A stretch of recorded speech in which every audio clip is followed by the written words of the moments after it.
will of the people of Jammu and Kashmir on a principle of shared sovereignty is reflected in Article 370. And that agency, which must be equal, see, today there is no Constituent Assembly. After 57, there is no such agency on the horizon.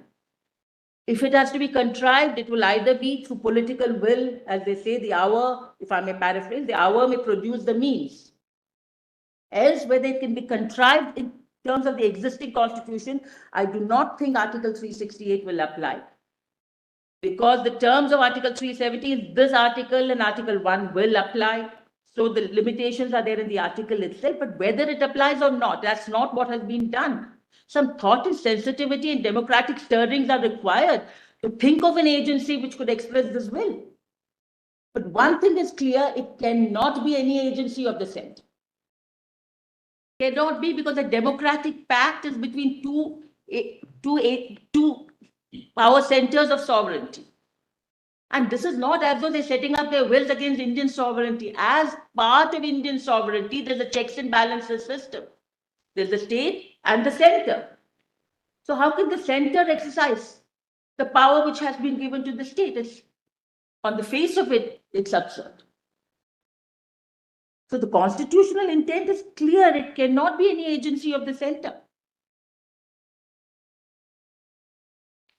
The will of the people of Jammu and Kashmir is integral to the mode of governance specified in Article 370. And a process which has systematically, with malintent, erased the will of the people can never legitimately affect Article 370. And also, as your Lordship said in Indira Nehru Gandhi, that this shared sovereignty is really a system of checks and balances. Equally, it is so between the center and the state. So Article 370 also reflects a system of checks and balances, central power and the power of the state.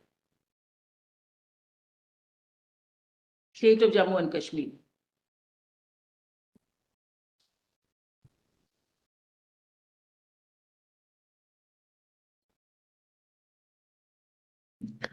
Because the people are never completely excluded from any process, although they have entrusted their sovereignty. This is what the judgment says.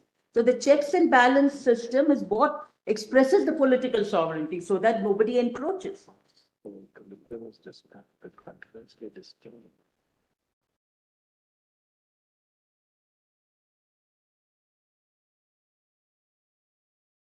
So Article 370, in that sense, the will of the people of J&K permeates every part of Article 370, 371, and 371 survives. It is not, I do not endorse the view that the whole article has come to an end. 371, the concurrence, and I'm not saying it's binding. What Iyengar's speech is certainly not binding, but it reflects the fact that despite there being a titular monarch, the power of concurrence, even when there was no state legislature, was given to the largest party because it was a democratic step. And that is why 371, both for concurrence and for consultation, the state government is emphatically defined as a governor advised by a council of ministers. Even the CO 272 says that. Whether by mistake or what, I don't know. So a governor who is not advised by a council of ministers is not recognized by 370. And therefore, any CO issued during a period of president's rule is simply not competent. Actually, I checked. In 70 years, all of 5 COs have been issued during president's rule or governor's rule. 1 in 1986 and 4 extending the term of presidential proclamation in the year between 90 and 96. What's the number of the 1986 year? 129, CU 129. And what was it relating to? It was relating to, I think, the power under Article 249. It was a temporary resolution. And it was challenged, but it was never tested. What I want to say is this has never been tested for constitutionality. It was challenged in the Delhi High Court, but eventually it was dismissed as infructuous. So there is no ruling. So despite the peremptory terms of Article 370, whether a non-responsible government, a government not responsible to the state legislature, could exercise this power of concurrence has never been tested. And I'm saying it cannot be done.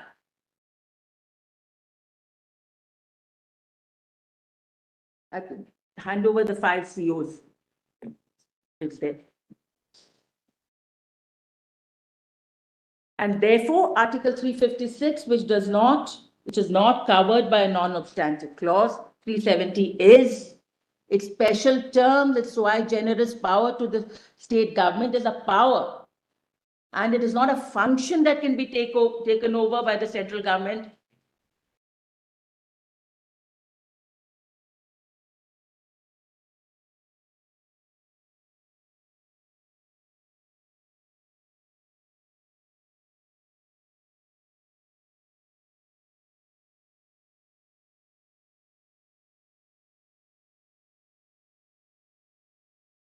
Function is a duty. Power is a discretion. It's a sui generis power given to a responsible state government, and consciously given to a responsible state government. It cannot be taken over under Article 356, which is subservient to Article 370 on the sheer terms.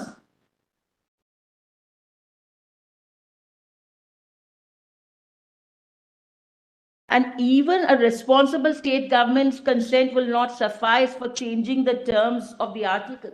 It has to emanate directly from a constituent assembly. A constituent assembly signifies an exclusive agency, exclusively devoted and representative of the people of Jammu and Kashmir, fully and exclusively.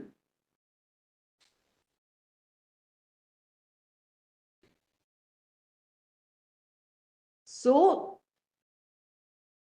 if a change has to occur, it has to occur by emanate. The recommendation has to emanate from an agency which is equal in mandate and stature to a constituent assembly. This is how the will of the people of Jammu and Kashmir, on a principle of shared sovereignty, is reflected in Article 370.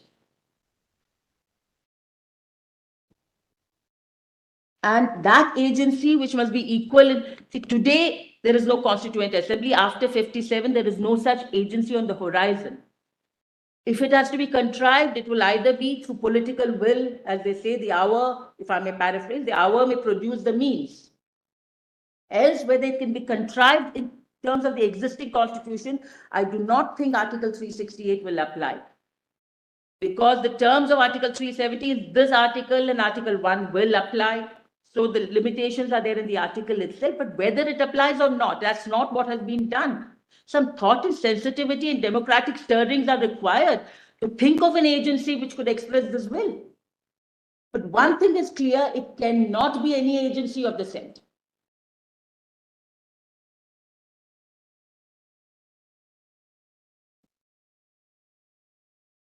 It cannot be, because a democratic pact is between two power centers of sovereignty. And this is not as though they're setting up their wills against Indian sovereignty. As part of Indian sovereignty, there's a checks and balances system. There's the state and the center. So how can the center exercise the power which has been given to the state? On the face of it, it's absurd.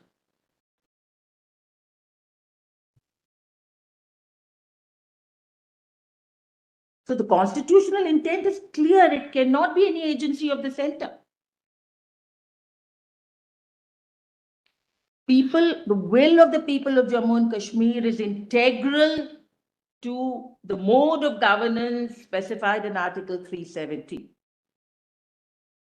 And a process which has systematically, with malintent, erased the will of the people can never legitimately affect Article 370.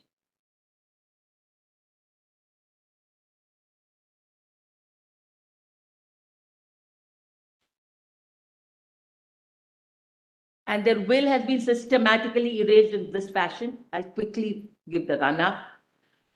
20th of June, the governor's rule is imposed because and it is stated in the order that because one party has withdrawn and no other political party is ready to form the government. This is why governor's rule was imposed, not because of anything else, not because there was a security issue, not because the state was in any danger, because no political party was willing to form the government. Then what earthly reason had the governor to dissolve the House within 30 minutes of two agencies saying we are ready to form the government?